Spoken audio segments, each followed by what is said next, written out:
So welcome to the new school at Commonweal. This is the Sonoma County series. I'm so thrilled that you're all here tonight. It's always a party when the poetry lovers show up, it seems to be what happens when Larry Robinson puts out the word that there's something important.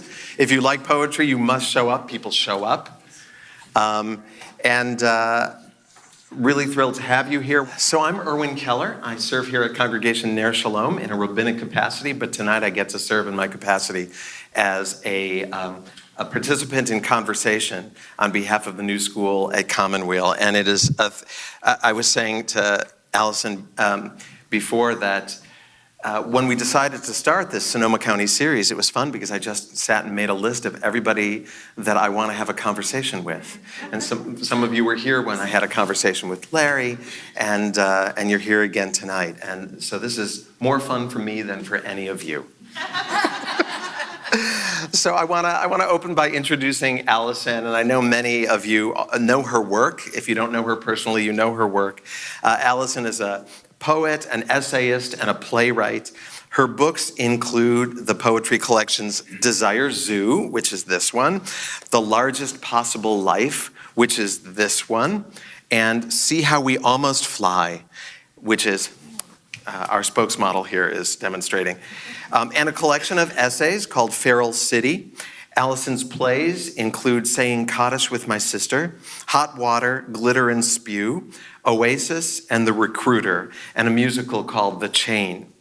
Her writings have been published in many journals and anthologies. She's taught writing at the Writing Salon in Berkeley, the Esalen Institute, and the Omega Institute, as well as at high schools, juvenile halls, and poetry festivals.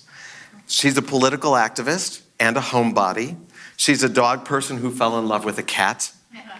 She lives in a rambling old house in Oakland with her musician husband and the aforementioned cat, dividing her time between writing and looking for her keys.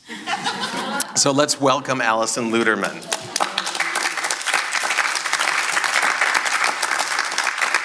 Before we dig into some conversation, I would like to welcome Kate Christa, who is one of the leaders of Rumi's Caravan here in Sonoma County, to give over something for us.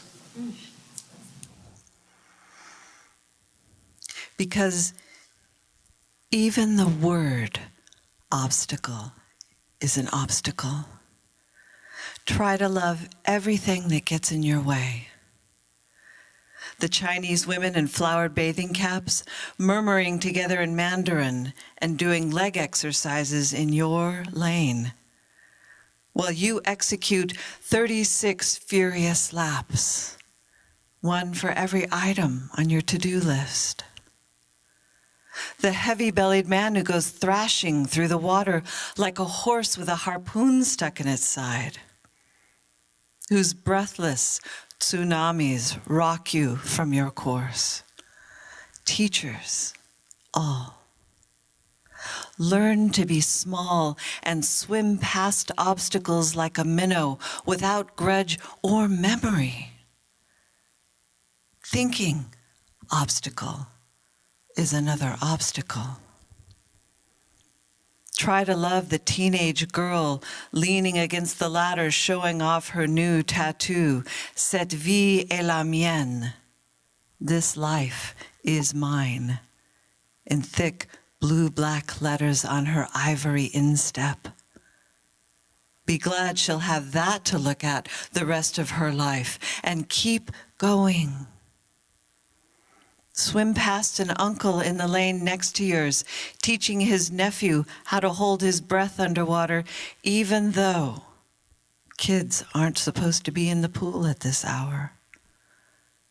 Someday, years from now, this same boy who is kicking and flailing in the exact spot you want to touch and turn may be a young man at a wedding on a boat, raising his champagne glass in a toast when a huge wave hits, washing everyone overboard.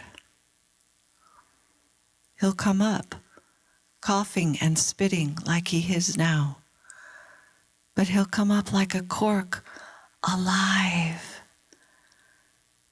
So your moment of impatience must bow in service to the larger story. Because if something is in your way, it's going your way.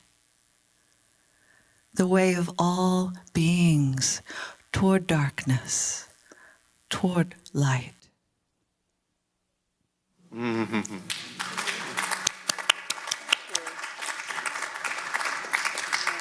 Thank you so much. Wow, what an honor. Thank you. So how often does that happen? Oh, not very often. It's strange. It's wonderful. Yeah, not often. I saw Kay give over that poem at Rumi's Caravan last summer, and I was very excited, elbowing my 16-year-old and saying, "I know the poet." I'm sure he was extremely impressed. You know, what's funny is that he loved it. He loved the poem, and he loved Rumi's Caravan. The two 15-year-olds, my kid and his best friend. And we left. You know, I tried not to put them on the spot by looking at them. Right. But on the way home, I casually, stopping at In-N-Out Burger or whatever was the price of going to Rumi's Caravan. Right. I asked, what'd you think? And they said, oh, let's do it again next year. That's great. From 15-year-olds, that's the highest praise ever. Yeah. So what is it about poetry that speaks to all ages? It is really surprising. You've done a lot of work with young people. Yeah. When I was a young person 100 years ago, it was the language of feelings, and it's a language in which you cry, you exult, you mourn, you rage, you have your feelings all out. It still is. I mean, kids, it's the language of feelings. And teenagers have a lot of feelings, in case you hadn't noticed. Yeah. Not at all. Yeah. So. Yeah. It's good to see you. It's great to see you. So I'm going to ask you to hold this a little bit more like this. Is this better? Yeah. Thank you. Or maybe we can switch mics, because this one might be hotter. How's this? Okay. All right, good. Yeah. Allison and I have known each other since maybe 25 years. Something like that. Something like that. Since the mid-1990s or early 1990s. We used to be part of a little Jewish spiritual group. Queer Minyan. Queer Minyan. Mm-hmm. Marcia's daughter was also part of that, the original Queer Minyan. Yeah. And it was this strange group of all these self-described queer Jews who hung out, and we did Shabbats. That's pagan witches and radical fairies. Right, exactly, yes. And we would get together once a month for Shabbat. And eat and drink and sing. But we would sing, we would daven together. We sang, yeah. It was wonderful. And the boys would wear skirts. Mm-hmm. And the girls would wear whatever they wanted. I don't know. Yeah. And that was really right after you came to California. Yeah, it was. You were telling me over dinner that was a pivotal moment for you. Yeah, I mean, I came to California, and it took a couple of years, but I was married at the time when I moved to California. My first husband had roots in California, and then we were out here for a few years, and that marriage ended, and I was kind of in I was in free fall, and Queer Minyan was one place that I landed, among others. Yeah, it was a sweet place. It's funny, preparing for tonight, I reread a lot of your poems. Yeah. And your poems are very self-revealing and about, they're very biographical. Yeah. And there's a way in which when you're at home reading someone's poetry, it's just poetry. Right. Now I'm with you and I'm hearing about the relationship and I feel like a voyeur because I know stuff about the emotional quality of your wedding and the emotional quality of your divorce. Right, right. And that is my life. Like a lot of people who I have never met know something about the emotional quality of pivotal moments in my life. Well, and the book in which you write about that marriage and that divorce also has a lot of sex in it, too. Yeah, it does. So thanks for bringing that up. Well, I figured let's get it out of the way in case your dad is watching. Hi, Dad.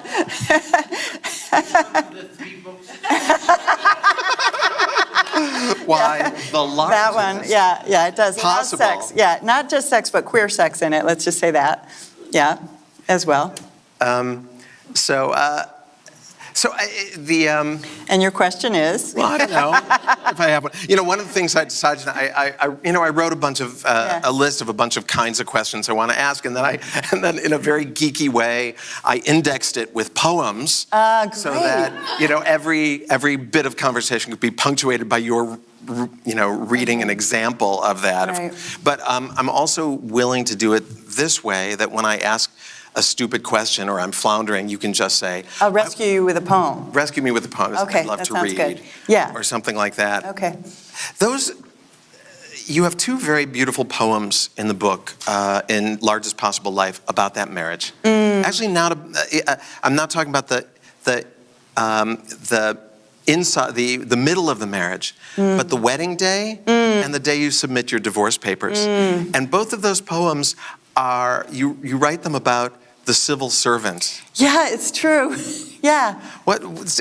Can you tell us a little bit about that and why that ended up being the hook for explaining this experience? You know, it just happened. I didn't do it it wasn't a conscious decision. I mean, I do notice that.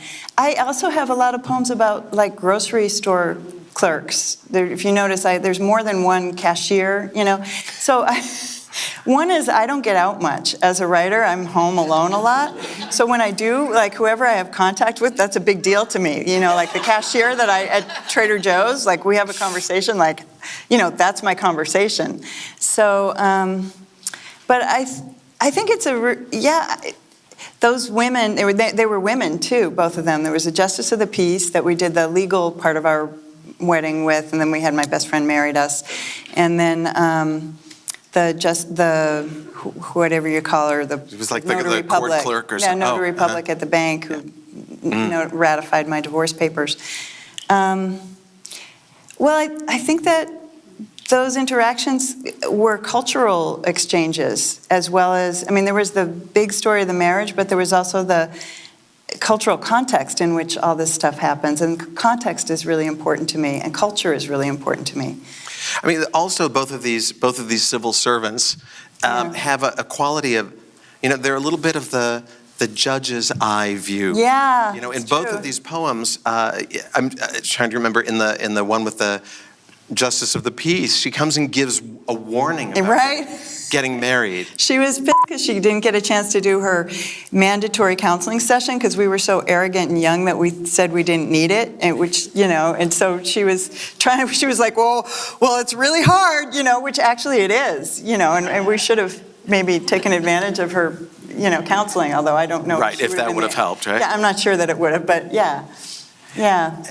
And so she was sort of the voice of the government. She was the voice of the authority telling you, this is what will happen in your marriage. And she actually makes kind of a dire prediction around Right, which looking back, was kind of prescient. I think also maybe it was because of a sense of that I had the violation of, love is this wild, free thing. And then when you get married, you put it into a government form. And I think even though I was doing it, I had conflict, I had ambivalence about it. So that's probably why I focused there, because when I write poetry, I go for the conflict, because I'm also a drama queen, in case you didn't notice. And drama is all about conflict. Well, I also imagine that when you're in the throes of a divorce, there is a big risk that your poetry can just be, I'm unhappy, I hate you. Right. Or, and to be able to find the hook of that interaction. Right. And it made me wonder, in a lot of your poems, I noticed that there is a casual interaction or something that you obliquely observe, or the people in the swimming pool. Right. And I'm wondering, In your process, I love that. In my In your yeah. process. Yeah. I mean, and then after you answer the question, you can tell us if you actually have a process. I don't know that I do, but yeah. But at what point when you hear somebody say, when you see her demonstrate, showing her new tattoo, Yeah. at what point is like, oh, that goes in the poem. goes in a poem? I don't know that it was when I saw her demonstrating her tattoo, but again, there was that feeling irked. I was pissed off because I couldn't get a lane. I mean, when you're a swimmer, what you really want above all things is you want to get a lane. And I belonged to this 24-hour gym that promised the pool, and the pool was like never open. They were always cleaning it, or it was always full, but it was always filthy, and there was always people in it, and so. I think it's like the oyster and the pearl. When there's a little grit in a situation, that's where I focus my attention. And but I think also, I grew up in Lexington, Massachusetts, which was a very homogenous community, to put it mildly. And I've never stopped marveling at the wonderfulness of living in an urban area with all kinds of people. And and it's just wonderful to me to be around different people speaking different languages, people from different cultures. I love that. And you don't shy away from the tension around that either. Right, and it does create tension sometimes. Right, that you refer to yourself in poems as the white lady. Yeah, I definitely am the white lady walking around my neighborhood. Totally, the white lady with the big floppy hat. That would be me, yeah. So, living where you live is in itself a commitment. It's a thing. It's a thing. There's a politics to it. Right.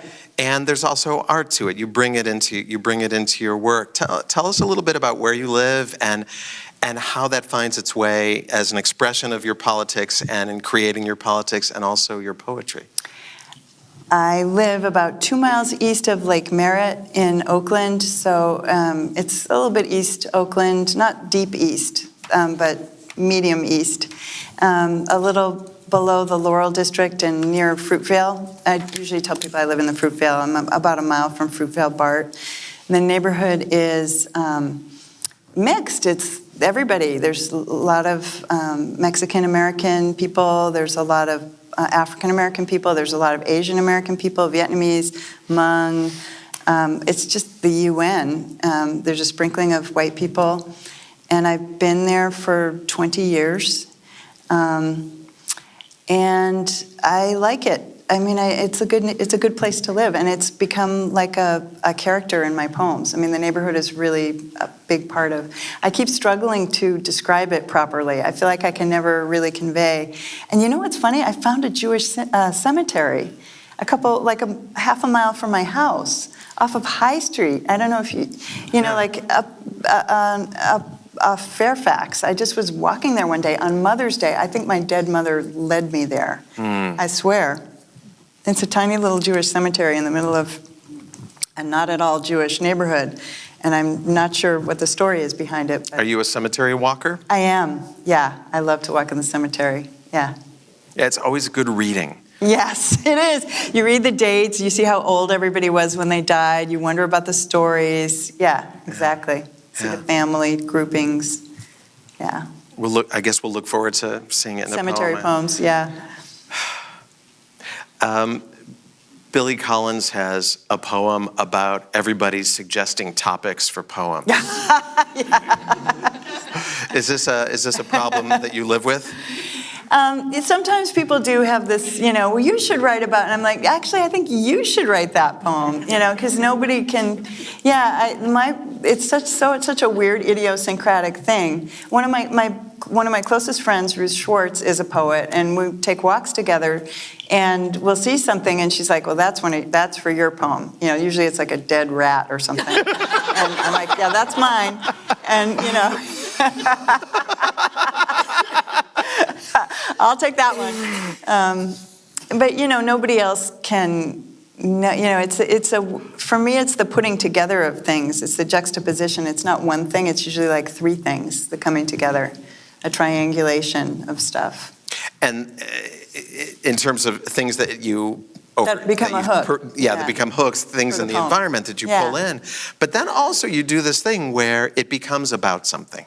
Yeah, right? Because the poem in the pool is not about the pool, right. or arguably is not about the pool. No, yeah. Do you generally know when you start writing what it's going to end up being about? No, a lot of times I don't. I don't think I know what I think until I write. I don't, I'm sure I do think because I, wander around and there's chatter going on. But in terms of real thinking, it happens for me with a pen in my hand or a keyboard under my fingers. I think out my, and then the rewriting, the drafting and the revising, it helps me hone it down into now this is what I think. Has this been lifelong for you? Well, when I was a kid, I was a daydreamer. But yeah, it's hard. Like we were talking at dinner a little bit about planning, and I'm not a very good planner, and I need to make a list. I can't just, in my mind, make a plan so well. Have you been writing poetry your whole life? Yeah, I started when I was about 5 or 6 probably. So that's over 50 years now. Yeah. What is I don't know quite how to ask this. With all the poetry lovers and poets in the room, I'm very aware of asking stupid poetry questions. There are no stupid poetry questions. Actually, there are, but I'm sure you're supposed to say that. Only stupid poetry questioners. Okay, here's a stupid poetry question. Do not ask me, so why don't poems rhyme? If you don't ask that, I'll be happy. Yeah. They don't? Wait. Rhyme. No, right? Susie Miller here made me start listening to Hamilton last month. It's so good. It's fantastic.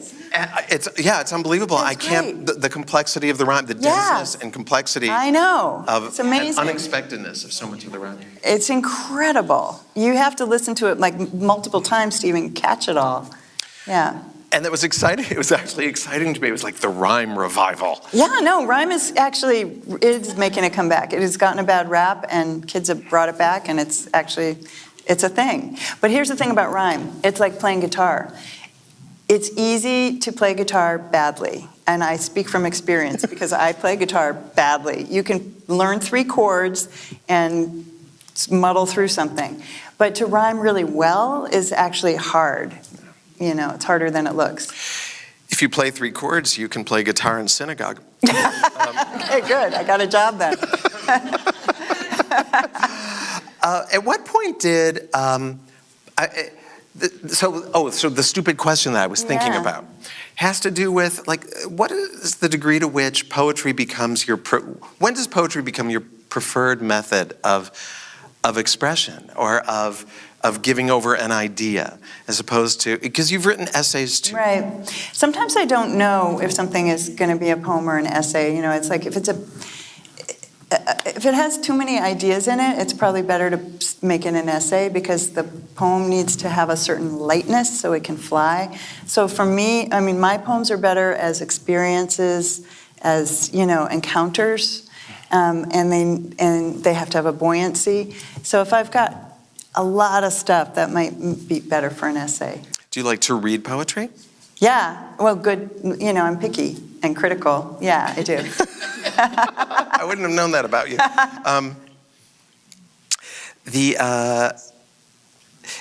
You are the Jewish white lady with the big floppy hat. Right. Me. And we met in a Jewish context. Right.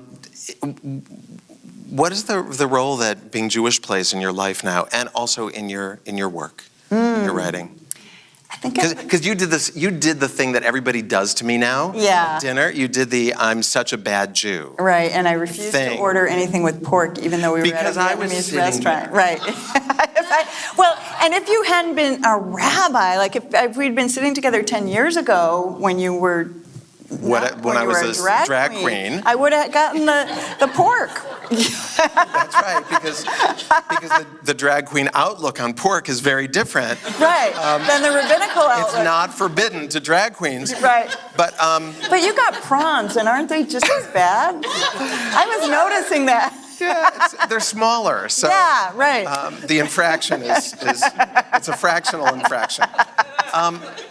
But now we've given you a little thinking time. Yeah. So Being Jewish, my brain, I have a Jewish brain, obviously. It's convoluted and it goes like this. You know, my brain is so Jewish that I can't get away from that. You know, the way I think, the way I talk, the way I articulate, it's in me.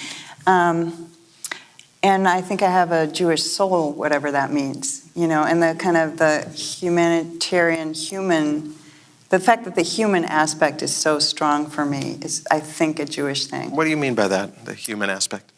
I mean, I'm not Mary Oliver, God bless her, and I think she's wonderful. But you know, there's people in all my poems. I think that you'd be hard pressed to find a poem of mine that doesn't have people in it. So it's kind of an urban, people-y perspective. So I'm not writing about the trees, even though I love trees. You would need the flock of geese to collide with Yes, there would have to be drama. And then, yes. So, yeah, I mean, she'll, you know, write about the roses, and there's just the roses. There's no people. And I think she's wonderful, and that will never be me. You know, there will always be people. It's a shtetl. My poems, each of my poems is like a little shtetl. So that's what I mean. You know, I think that is part of me. And the music of the minor music, the kind of melancholy with joy mixed, that is so much part of our culture and our consciousness. I think that's just in me. See, I know what that means musically, but tell me what that means poetically a little bit more. Okay, well, poetically, it means the beautiful with the painful in the same line, in the same image, right? The broken with the radiant together. You know, it's just like Leonard Cohen, our country person, you know, there's a crack in everything. That's how the light gets in. To me, that's very Jewish. You know, and it's poetry, obviously. So that's, I think, how we as culturally see things. We don't think, you know, that God is wonderful and is going to fix all our problems. We think it's terrible and wonderful at the same time. Don't we? I thought God is a cloud. Allison has a poem. Right. What does it call? I don't remember what it's called. It was about when the rabbi came to visit. It was what my second husband and I were getting. It was we did get premarital counseling from a rabbi because I really wanted to do it right that time, right? So Rabbi David, who's the least dogmatic person in the world, came over to ask us, you know, what do you want in your ceremony and blah, blah, blah. And my husband is not Jewish, and so he got very nervous because he was afraid that, you know, that Rabbi David was going to give him a test and he would fail. Like, you know, that he isn't Jewish enough because he's not Jewish at all, and that he doesn't even believe in God, and that would be a problem. And I was like, I don't think Rabbi David believes in God. It's fine. So don't worry. And he was like, he couldn't, you know, that's a hard thing for a non-Jew to wrap their brain around, that a rabbi might not believe in God, because I think ministers mostly do. So I don't know, but I think they do. So Rabbi David came over, you put out the pork hors d'oeuvres. We did not have pork. I think he's a vegetarian. We had a lovely spread with hummus and all that. And he said, so, you know, what do you think about God? He was just making conversation. I think it was, what about God? Maybe not making conversation, but, you know. There was probably a little bit of agenda to it. He wanted to know how much God stuff to put in the ceremony, but he wasn't doing a quiz for, you know, a pass-fail. And, you know, I was like, well, I don't know, you know, sometimes I think this and sometimes I think that, and it changes from year to year. And Rabbi David said something like, that's very stable of you, because with me it changes from, you know, hour to hour. I've had that poem pinned up in my office upstairs for years. Really? Yeah. Oh, I didn't know that, Erwin. Yeah, yep, it's true. That's nice. Right, because I think I think you shared that with me at some point, and I have a different version than the version you ultimately published. You know, I'm always revising. And even after things have appeared in the Sun, I revise them some more, and I just never stop. And then you can say to people, oh, you know me from the Sun version. Right. Yeah. I'm seeing looks of recognition. Can you hear? Oh, you want to hear one of the poems? Yeah, let's hear some that poems. One? You want to hear that one? Yes. Yeah. Okay, You have it marked? Yes, of course I do. All right, you're so organized. Or maybe I don't. You want to hear some poems? Okay, well let's cut this conversation crap. Okay. Oh, I had the bookmark there. That was great. Okay, so it's called What About God? The rabbi comes to visit. We lay out cookies and tea, tamari almonds, stuffed grape leaves, and strips of sweet red peppers. I hide magazines, pick up clutter, although the rabbi wouldn't notice anyway. He looks like a poli-sci professor in his soft knitted cap, carries a laptop under one arm, asks only for an electrical outlet, takes 2% milk, and tells us he won't sign the certificates of straight couples until he can do the same for his gay congregants. This was back in 2007 or 2009. Fine. We sit on the sofa holding hands, and he asks us in the most neutral way possible about God. What do we believe? His tone of voice, his face, his manner, all suggest it would be okay if one of us answered blue, or the other one said, I saw God once in the Greyhound bus station in Chicago, bumming cigarettes off the loiterers who were stranded there, but I haven't seen her since. It would be okay to say, God is dead. I sent flowers to the funeral, or I danced on his grave. Lee says, God is beyond our knowing. I want to say God is a cloud of our collective confusion, humming, buzzing like a swarm of bees.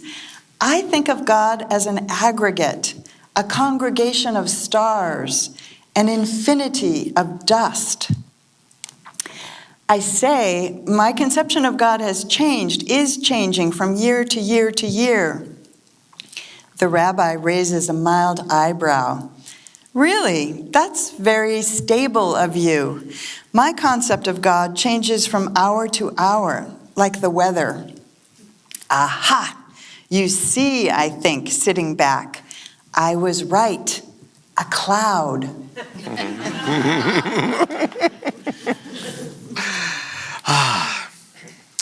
So now I'm having the problem of looking at topics in order to aim for the poems I really want to hear you read. Which poems do you want to hear? You know what, let's just go to a poem that I Yeah. really would love to hear you read. I want to hear you read Watching the Giraffes. Oh, yeah. Is that okay with yeah, you? that's fine. So that I was sitting with my little goddaughter at the zoo, the Oakland Zoo. I think she was about 6 at the time. Watching the giraffes.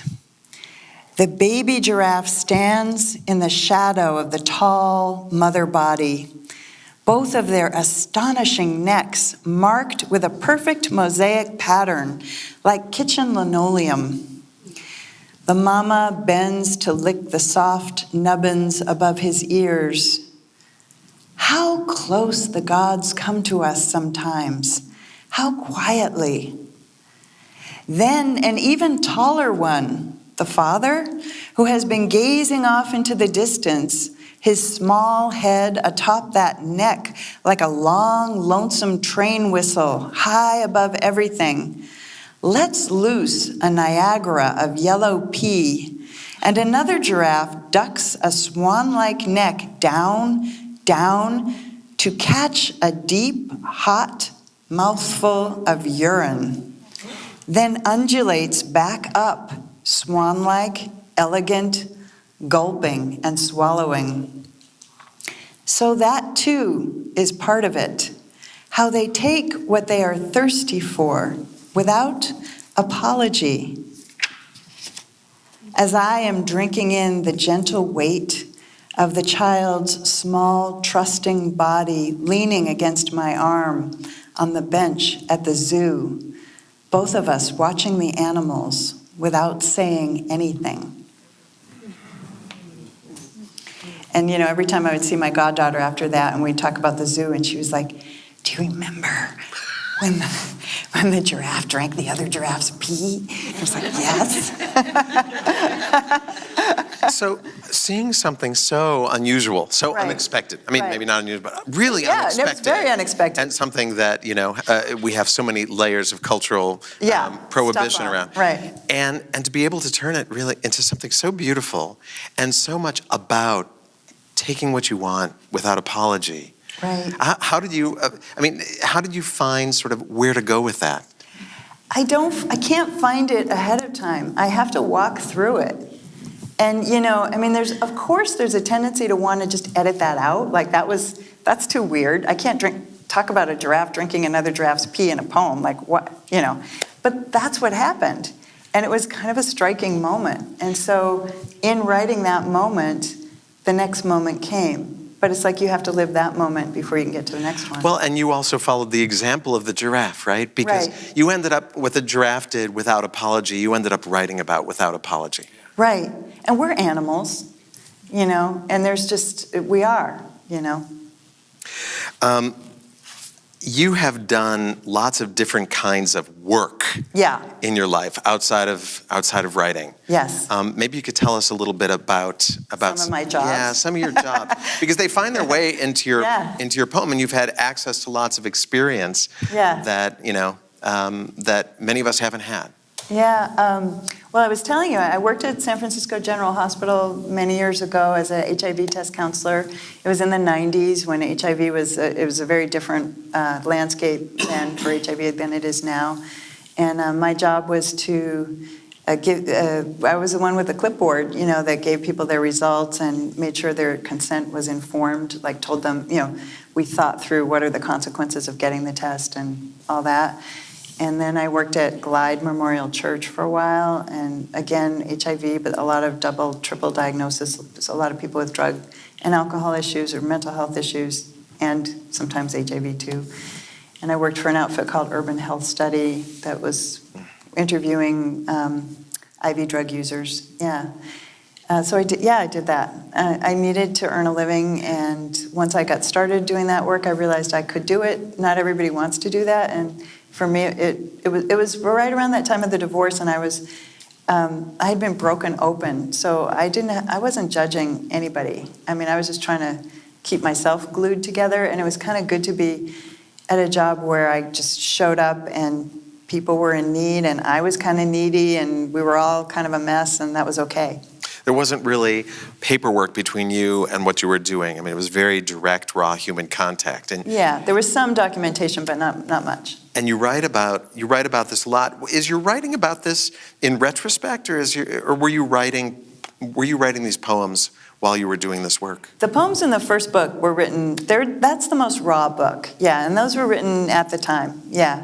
And I mean, at the time I was living alone for the first time in my entire life. I was like in my 30s. I'd never lived alone. And so I'd go to work, I'd come home, and there were some neighborhood kids that would come over and ring my bell. I was like the neighborhood cookie lady.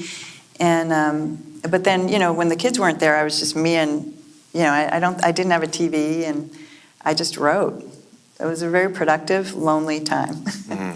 Both, And the images that you give over, some of them are pretty harrowing.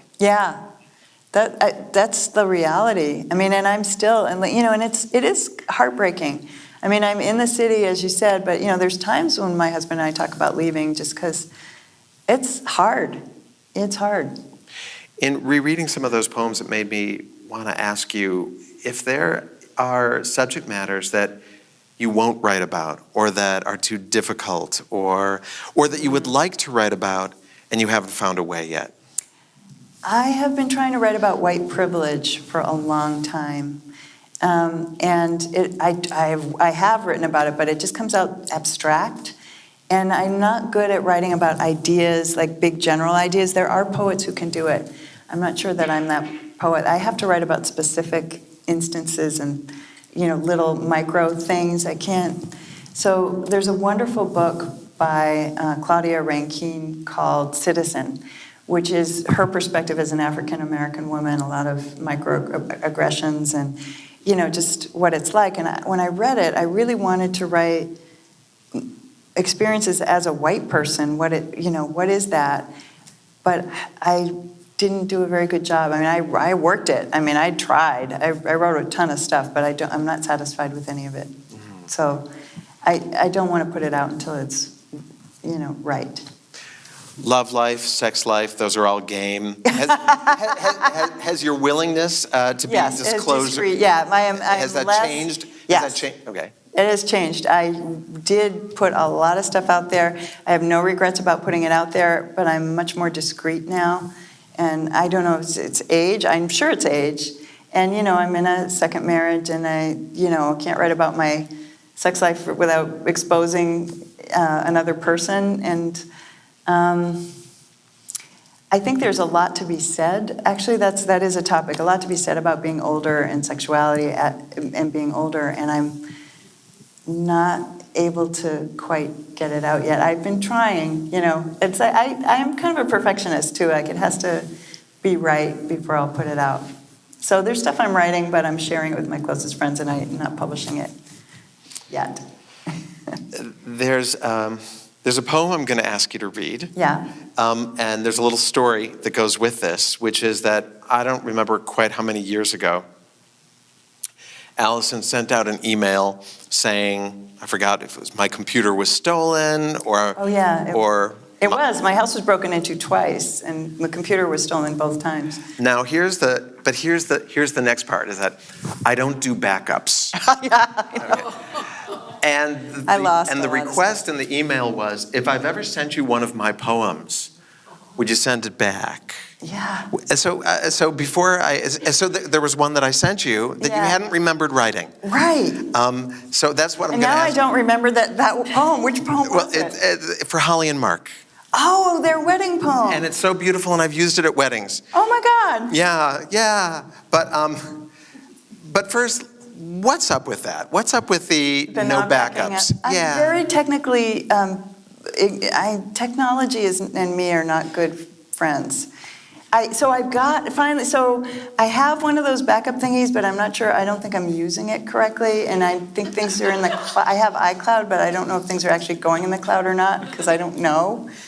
I'm a 20th century person. No, I understand that, and there might be somebody here willing to volunteer to help track that for you. When you have kids, you have 16-year-olds who will do that shit for you, but I understand, but I'm also wondering what it's like. To be me? It's very hard. I think this whole night is what it's like to be you. Yeah.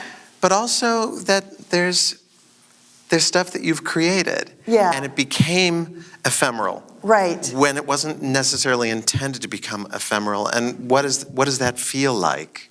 Does it feel like something? There's a lot of stuff out there that I created, and it went out into the world, and it had a life, and it's continuing to have a life, and I barely remember it.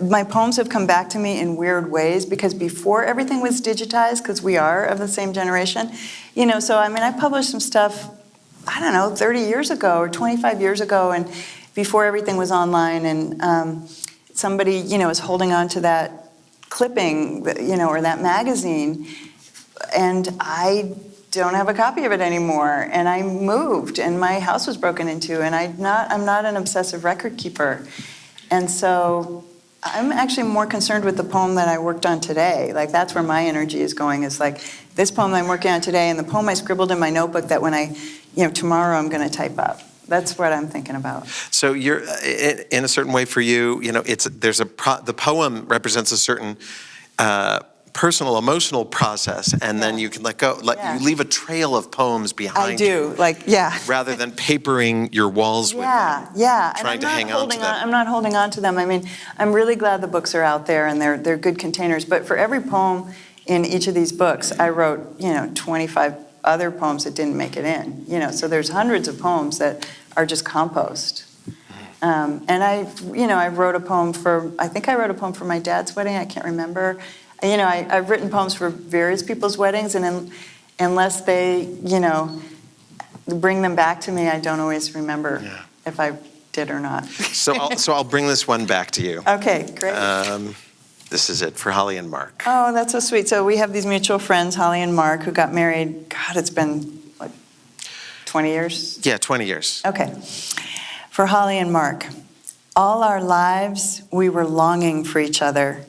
Even in the womb, even before the womb, when we were protoplasm, when we were cells of dreaming dust, when we were part of God and didn't know we were God, we were dreaming of the day we'd come to earth again and meet each other and share a kitchen and fight over who knew the best way to make soup and say, I know you, heart of my heart, dream of my dream. Let every day be our wedding day. Let us marry each other in the grocery store and in the garden, pulling weeds together, and in the car at every stoplight. Let's renew our vows, and when night falls, let's step under the chuppah of stars. And when the alarm clock rings too early in the morning, let's remember to get married again and again to the day. For a moment between lifetimes, we were separated, and it seemed you had forsaken me. Then I woke up and heard you humming in the bathroom. Your shoes were under my bed, pointed in the direction we had agreed long ago to walk together. Thank you. I forgot all about that poem, Erwin. Thank you. I'm verklempt. You know what? I belong to an improv troupe now, and it's not like a sketch comedy improv. It's like roll around on the floor, and it's dance and singing. And I also improvise poems for performances. So I've said many poems that just come, and they don't get written down, and they're just. They happen and they're gone. What is that like? What is it like to produce poetry on the spot that never makes it onto paper? Well, first it was scary because the director of the troupe just kind of said, "Allison, do a poem," and kind of threw me out there, and I was like, okay. And I didn't know if I could because I thought and then I just started, blah, blah, blah, and it just, stuff came out. So it's fine. If I feel like I'm not, if you do it enough, there's just a compost heap. That's the way I put it. There's a big compost heap of images and ideas and cosmology and conversation and feelings and stuff. So I don't have to be precious and hold on to each thing because it's like, like our fig tree just gives figs. She's not like, here's my one fig. It's like, no, there's a million of them, and so have one. I want to talk to you briefly about grief. Yeah. And then I want to talk about healing in sort of a global way. Yeah. And I still want to have time for everybody to ask questions. Okay. And maybe to request a poem or two into the Luderman jukebox. You lost your mother 11 years ago? More? No, more, 16 years ago. 16 years ago. 16 years ago, and I was reading one of your poems, remembering her, and I lost my mother a few years ago, and the way in which I was struck in the poem by the way in which objects become the portal into not just the memory, but sort of objects have the ability to reconstitute the person who's missing. Yeah. And so I wanted to ask you, how your mother's death affected your writing. Yeah. And also ask you to read the poem Amber. Yeah, I would be happy to read Amber. I don't know exactly how I wrote about her death, and I wrote about her. I'm still writing about her. I'm thinking a lot about her in this particular political moment in which we find ourselves because my mother was an activist.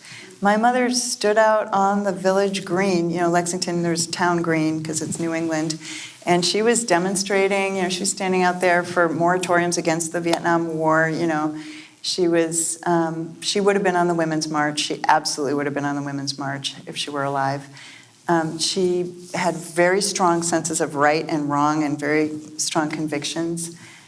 So I love that part of her. In fact, my mother took me to demonstrate at Nixon's inaugural in 1972.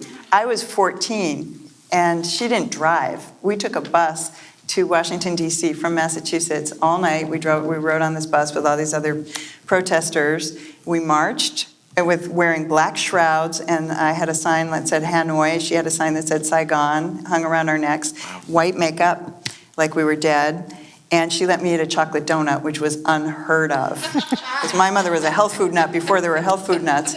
And so I got to eat a chocolate donut for breakfast, which is a major takeaway from that trip. But, I thought it's like the gateway drug to pork. I know. But,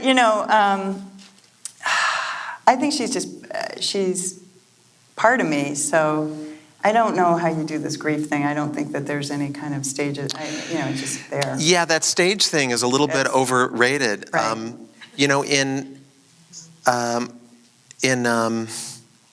In Jewish tradition, you have a 7-day period, and you have Right. a 30-day period, and you have a year-long period during which there's a word for you. You're an avel. There's this Right. word that describes you, and you have this status, and people are aware of it, and they give you wider berth, Right. and they're understanding when you lose your shit for Right. no apparent reason. And then there's the annual cycle that keeps coming up. But in this culture that we live in, I have a friend. The last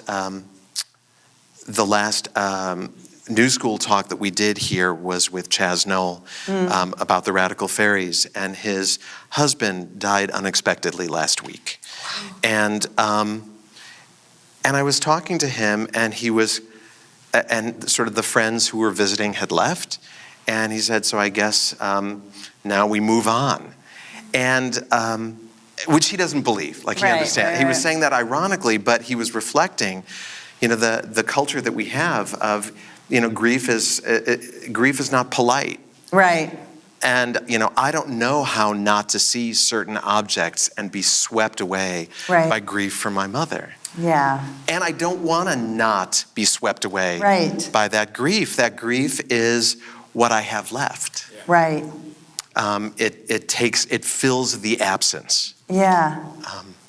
It's what makes, I was going to say it's what makes us human, except I think that animals grieve as well. Elephants grieve. Mm-hmm. So if you use the word human in a bigger way to include animals, it's what makes us, connected and, have soul. Yeah. So so this poem, Amber, really struck me. And let's see what page it's on. 27.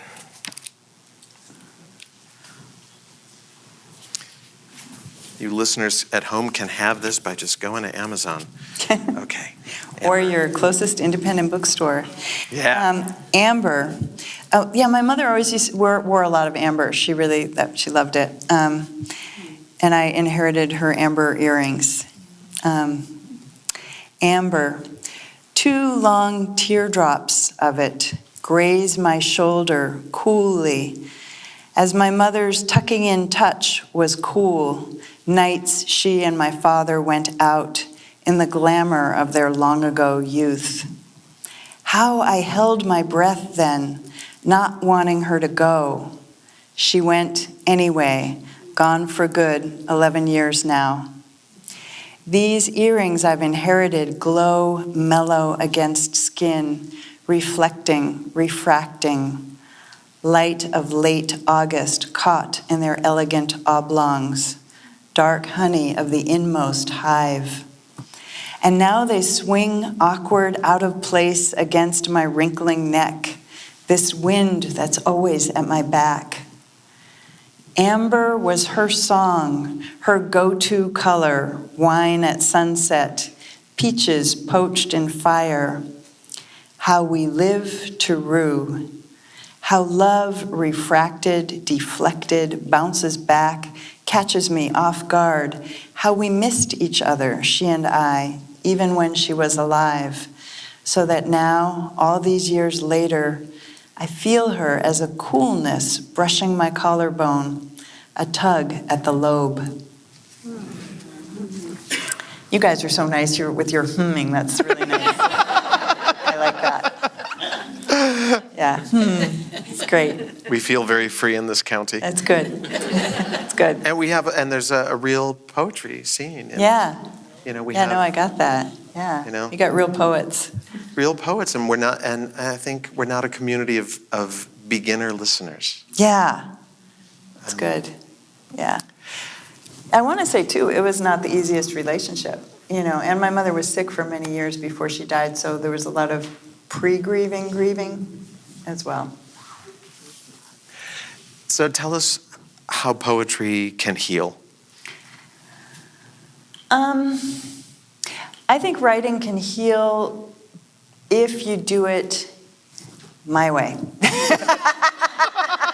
No, here's what doesn't heal. What doesn't heal is the thing that you said before about, the divorce poems, where if you just say, I hate you and I'm sad and I hate you and blah, blah, blah, I mean, if you need to do that, do that. But I don't think that's really that healing. I think what heals is to actually go back in the moment and have the sensual, felt bodily experience and go through it in that way and be paying attention to what's there, not what you think is there, not your preconceived idea of what it is, but what actually is, kind of moment by moment, and discovering. Like the giraffe peeing poem, like don't, edit and filter out the awkward, weird, that doesn't belong here stuff. But and don't preconceive it, but if you actually go into the moment, the real moment, and let it be all that it is, including the stuff that doesn't seem like it even belongs there, and then dig into that, I think that can be healing. Yeah. Do people have questions for Allison? Yeah. I'm really wondering how you structure your day as a writer. Looking for your Structure, me, day, huh? Well, there's this young woman up the street, and she and I have made a date to go walking every morning. It's not every morning, 2 mornings a week at 7. I'm trying to get out there at 7:30 so I can walk. I wake up, I try and get up early because my husband leaves for work very early, so I want to make sure I see him before he leaves. So if I can get up by 6:30 and, have some coffee and a few moments of conversation, that's great. If I can get a little walk in, that's really good, to be moving and out and in the neighborhood. And then I'm at my desk. And the best way for me to write is to read first. So on a good day, on a really good day, which is not all the days, I read, some poems before I get going, But I have other stuff that I need to get to. I have like student work I have to look at and lesson planning and emails I have to, So it's hard to preserve the little bit of creative time and try and do that first. I'm not always successful, but I think if you can get to the creative stuff before you do all the other work stuff, it's good. But I do have a lot of that other work stuff too. So morning is kind of your time. Yeah, but I'm not fussy. I mean, I will write anywhere. I used to write in my car a lot in parking lots. I had a little essay I wrote about writing in parking lots. Like I would just have a notebook with me and, while I'm procrastinating, doing an errand or coming back from an errand, I'm not picky. It could be on BART. It could be on an airplane. Yeah. Thank you. You're welcome. Another question? Robin Birdfeather? What a great name. Hi, I'm wondering if you're more comfortable, writing by hand or with a computer, or just in your mind and then whatever comes next. I think my favorite thing is the handwriting. The computer's faster, and I revise on the computer, and it's more convenient because then you can send it to your friend and pester her with 5 million emails saying, don't read that last one, read this one. No, I revised it. Don't open that last one I sent. Wait, I revised it again. So the computer's better for that, because if you had to send those letters, it would be really expensive. But so I believe in writing by hand. I think it's a good practice. I don't want to lose the ability to actually handwrite. And then I take it to the computer. Does it come to your mind before you're holding something, or? Yeah, I get an idea for something. I start writing in my head, but then by the time I actually find my notebook and find my pen, because it is difficult for me to find things, then sometimes I still have it and sometimes it's changed. Thinking. I'm curious, what is the other work stuff? Well, I teach. I teach at Writing Salon, and so I email my students. I'm mentoring some people. I coach some people. I'm producing a little segment of the musical that I wrote, and so there's a lot of communication that has to happen with that. You want to tell us for a minute about the musical? Oh 'Cause yeah, we haven't I even co-wrote a talked about musical. It's about kidney transplantation. It's called The Chain, and It was about time someone. yeah, it was crying to be written. Okay, so 5 years ago, the New York Times, Sunday Times, there was an article about the largest kidney chain ever. It was like 60 people, it was crisscrossing the country, and it was, like say you needed a kidney and your beloved wanted to give you a kidney, was willing to give you a kidney, but you're not medically compatible. So your beloved gives her or his kidney to somebody else, and their friend or partner or somebody gives to somebody else, and ultimately you end up with a compatible kidney. So it's like blood banking, except it all has to happen at the same time. Unlike blood banking where you can just bank it for a couple weeks or however long they can bank it. So this was an incredible feat of coordination that would not have been possible before all the computerized medical records. And it crisscrossed all these boundaries, and that's what I love is that cultural thing. So there was like a truck driver in Texas giving a kidney to, a nun in New York who, and there's a housewife in Poughkeepsie giving a kidney to, somebody in Ohio, and it was just crossing racial, and anyway, I thought this would be a great musical. And I don't know why nobody else thought that, because it was so glaringly obvious to me. So I convinced a friend of mine who's a composer to be my composer on it, and we wrote songs together, and we pieced together this musical. And very sadly, he died in December, and I'm continuing on. There was another question? Allison was gracious enough to give me some poetry lessons a few years ago, which I'll never forget. And I remember at one of them, I asked you what it was that made you a distinctive poet or something like that to yourself. And you said, well, the thing that I seem to be able to do is to ride a metaphor. I can take a metaphor and ride it to the end. So I'm just curious. I said that. You did. Was it true? I'm just curious if you have anything else to say about that. Oh my God. This is the thing about getting older. You say all kinds of stuff and you don't remember any of it.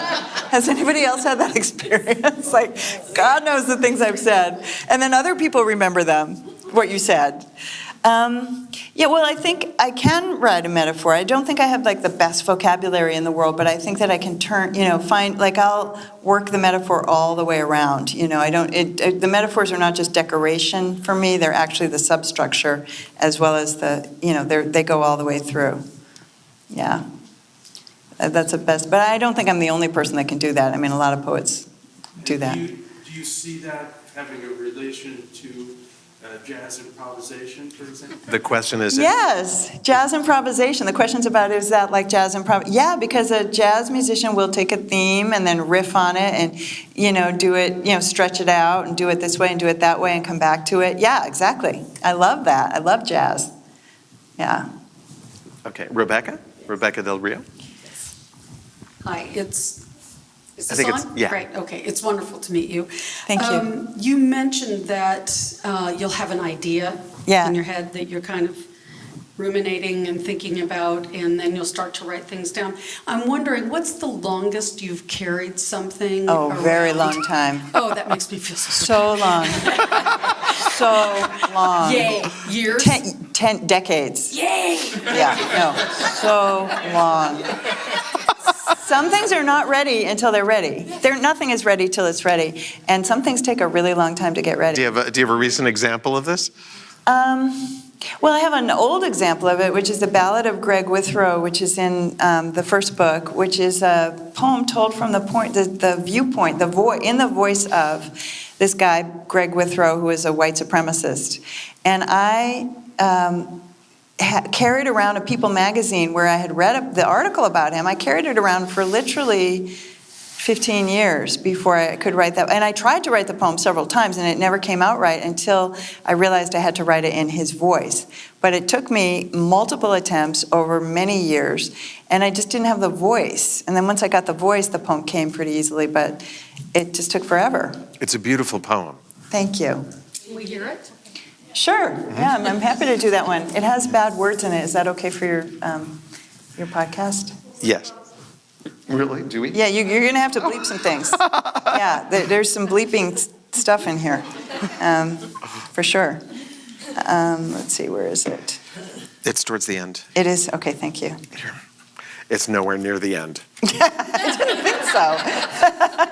But I believe But it had because you're a rabbi. It had a towards the end of the book quality to it. Yeah, and maybe Because- it should have gone towards the end. It has an epic quality to it, actually. But Yeah, thank you.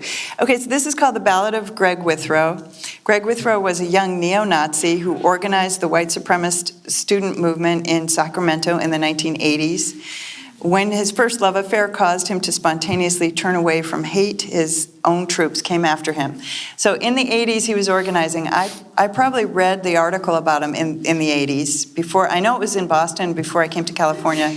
I came to California in 1990. This book was published in 2001. So it was about 15 years that I carried this around. 1. Love blindsided me. Crept up in those dumb white sneakers they make waitresses wear. This girl said, "You seem like such a nice guy." And she put eggs in front of me. I ate them, though by then I was such a mess of mud inside I couldn't hardly speak human. Dirt with a pile of eggs in front of it. Except she smiled or something. So I went back for her smile and her number. Love crept up on dirt. 2. She was new to town and didn't know. She never seen the likes of what I was up to. My job, big man on the hate rodeo. Ride into town, get the white kids fired up, telling them how the niggers and spics and Jews had all the money, all the jobs, why they weren't getting any. Under my direction, a few black heads might get smashed like pumpkins the day after Halloween, or the body of some gook show up in the tall weeds outside of town with no one but his family to count him missing, and them not even able to tell the cops in proper English. I wanted to be like Hitler, or better yet, Genghis Khan. 3. She didn't have family neither, and my old man used to like to kick me downstairs from when I could walk, until one night he kicked me out entirely. On the streets, the Nazis was family. They took me in because I was Aryan, white, like them, and we was gonna someday ride again. 4. What happened before doesn't matter. What happened after, I take as payment on debts past due. But I'll tell you something. Love opens you up, worse than a knife. I've been stomped with steel-toed boots, punched in the stomach, had my head swung into a wall, into a toilet. Love is worse. There's nothing to hold on to. 5. See, we was family to each other. She had no idea. She didn't know. Little by little, love was ruining me. How could I eat her eggs and go out afterward and preach, "Kill the nigger, kill"?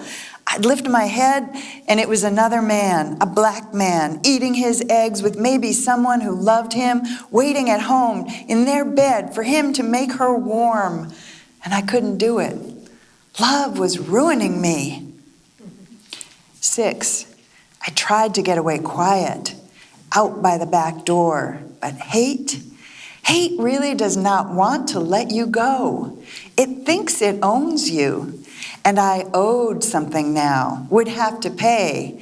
Still, when they came for me, I was not ready.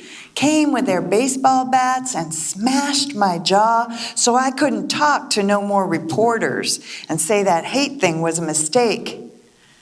After, I wouldn't tell police who done it. Hell, it was me who done it.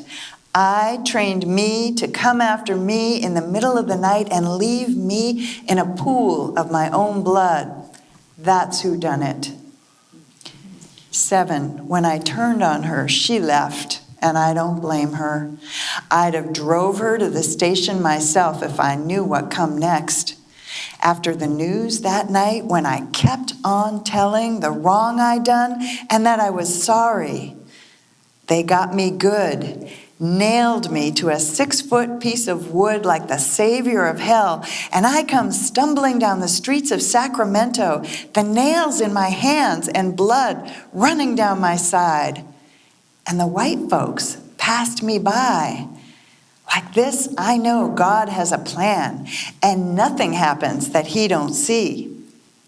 Because my own people, they were afraid, I think. The Aryan nation had warned me I was as good as dead already. And then the black people come, and the man says, "Is this who I think?" And the woman says, "We got to take him down." And the man says, "Hell, we got to. Do you know who this is?" And she says, "Course I know. Everyone in this town that's got a radio or television knows. Jesus, Lord have mercy, help me with these nails."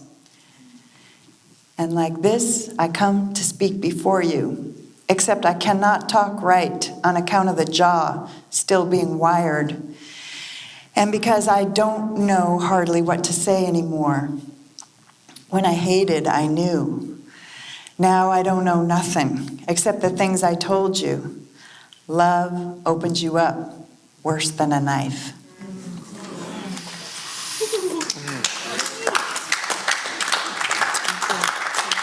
How do you write that? You try really hard for 15 years, you fail a lot, and you carry the same damn article that you ripped from the People magazine But around it's with you. also such a tour de force of empathy, right? To be able to see in this person, to see yourself, be able to see yourself enough to be able to voice him. Right.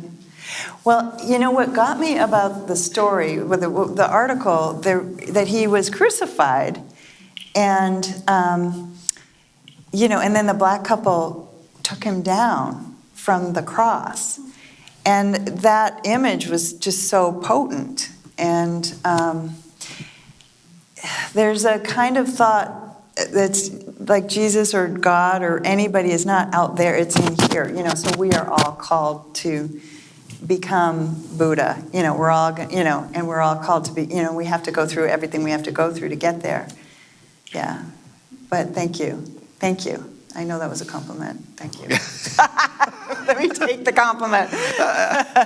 But Take the compliment, yeah. Well, I think No. I wish that poem were less relevant than it is still relevant now. Yeah. I wish that it weren't.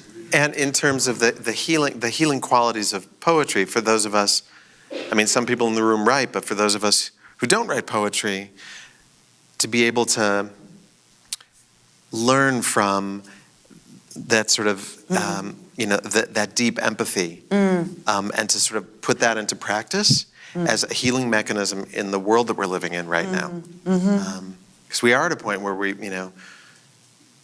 each half of the country vilifies the other. I know. And what do you do with that?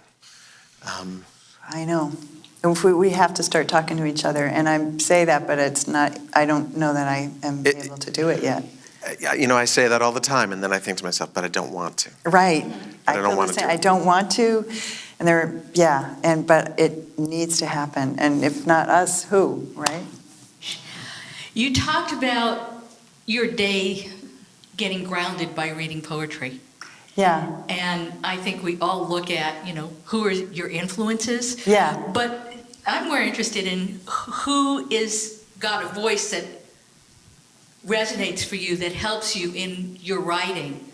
And in so many ways, I kept thinking, my first trip to Mama Bear's, I got to meet Judy Grahn. Yeah. And her Common Women Yeah, those are poems, incredible poems. which in so many ways I love those poems. resonate Yeah. with the kind of qualities of empathy and passion that you're talking about. So Yeah. I'm interested in who else to add to the list. With so many people, and I know that whoever I say, I'm going to be leaving out so many because I just off the top of my head.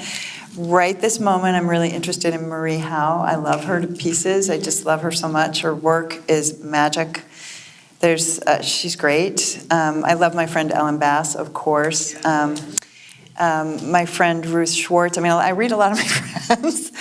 Tess Gallagher has been a really important voice for me over the years. She does this weird cause-effect thing with, she's a mystic, you know, like Marie, they're both kind of, they have a little bit of a foot in the mystic world. They're not Jewish, and so it's a different kind of mysticism, but it changes. I mean, I'm always looking for new people. I really like this guy, Gregory Pardlow, who won the Pulitzer Prize a couple years ago, and I try to stretch myself to read people that are a little bit, you know, because I could read women of my general, you know, outlook and age, and it's very comfortable, and I resonate with that so much, their content so much, but it's good for me to stretch and read other people. I mean, I think Hamilton is brilliant. So, you know, I also include songs and all that stuff. My reading really is wide. Tony Hoagland is, incredible. So good, yeah. My question is, do you find that these times that we're in are fruitful for your writing or stop you dead in your tracks? Both. Right after the election, I was a mess. I was in shock. I don't even know what I was. It was like, heavy grief. It was like shock. I felt like I'd just been run over by a truck. And I don't think I wrote anything very meaningful for a month. I don't remember. It's a blur.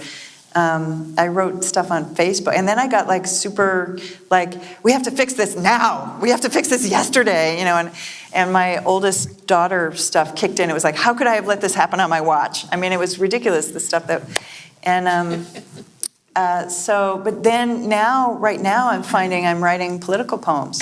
And I wrote one that went, it was on Rattle a couple weeks ago, the Rattle website. If you go to Rattle and Google my name in Rattle, you'll find it. It's called What We Did in the Resistance, Part 1. And it's been making the rounds. So that, and another one came today just as I was in, this afternoon. So I think that now that I've had a chance to sort of integrate the catastrophe a little bit as much as I can, the poems are starting to come. But the first couple of weeks, I wrote screeds on Facebook, and that's about it.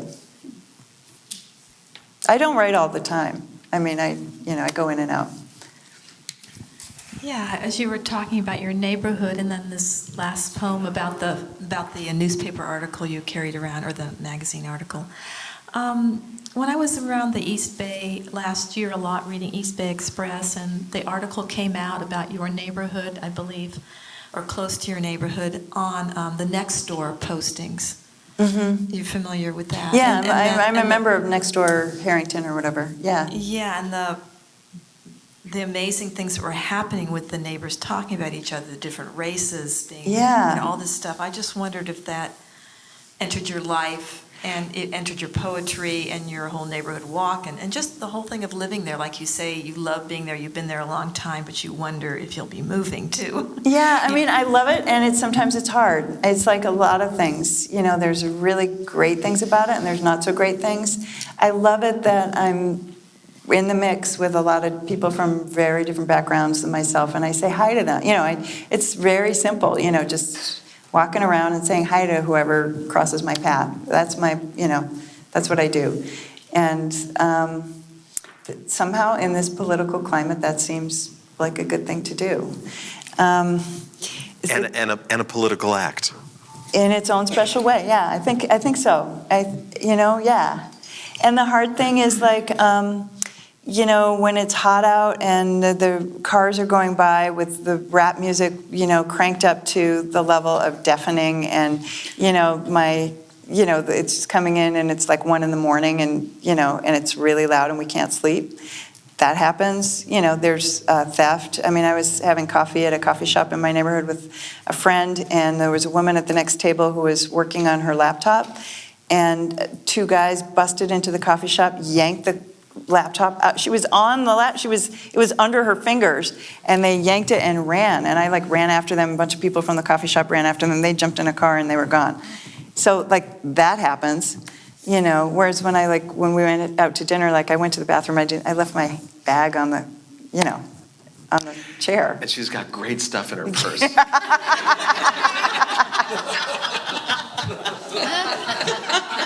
Yeah, really great That stuff. happens.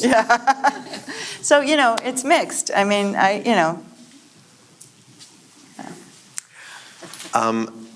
It's been really wonderful reconnecting with you because we haven't seen each other in many years. And having you here, and I said this at dinner and I want to say it again, is that I feel so proud of you and what you've brought into the world for us. Oh, Erwin.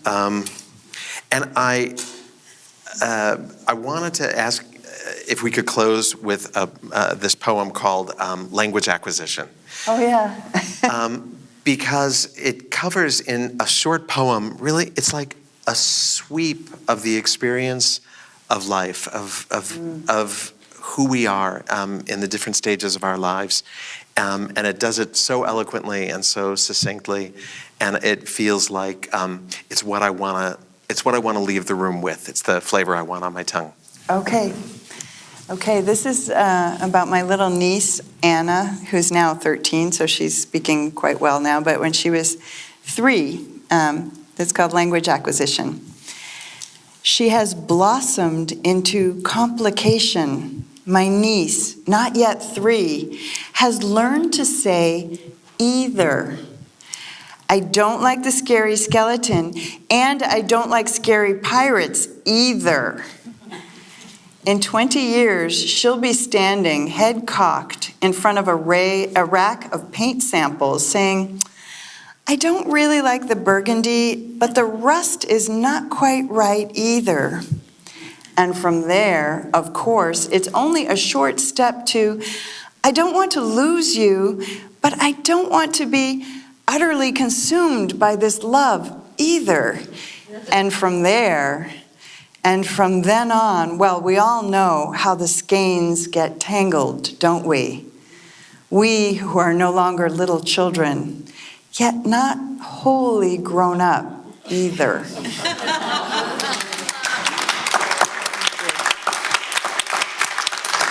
I'd like to thank Alison Luterman for spending this time with us. This is the New Thank School you. at Commonweal Sonoma Series. Thank you, Alison. Thank you, Erwin.